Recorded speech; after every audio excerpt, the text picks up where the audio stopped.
Hello friends, yearly once நாங்கள் வந்து repot பண்ணுவோம் அடினியமை. ஸோ திஸ் இயர் ரீபாட் பண்ணதும் இந்த மொமெண்ட்டை ஷேர் பண்ணியிருக்கோம். ஸோ இந்த பிளான்ட் வந்து நம்மகிட்ட 10 இயர்ஸ் இருக்காங்க.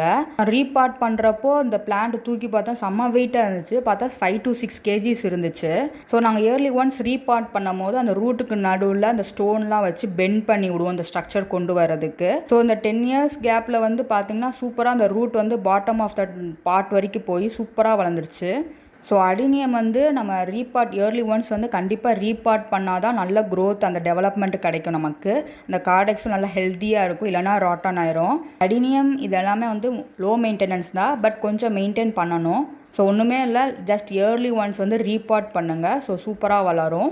இதே மாதிரி தான் நம்ம லைஃப்பில் இது எல்லா பிளான்ஸுக்கும் தான் சொல்கிறேன். ஸோ நம்ம ஒரு பேஷன்ஸ் அந்த எஃபர்ட் நம்ம போட்டுகிட்டே இருந்தோம்னா சூப்பராக இருக்கும். கண்டிப்பாக ஒரு இயர்ஸ்க்கு அப்புறம் சக்சீட் ஆகும். ஸோ இந்த டிப்ஸ் அண்ட் வீடியோ பிடிச்சிருக்குன்னு நினைக்கிறேன். ஸோ மறக்காமல் சப்ஸ்கிரைப் பண்ணுங்கள். Bye bye.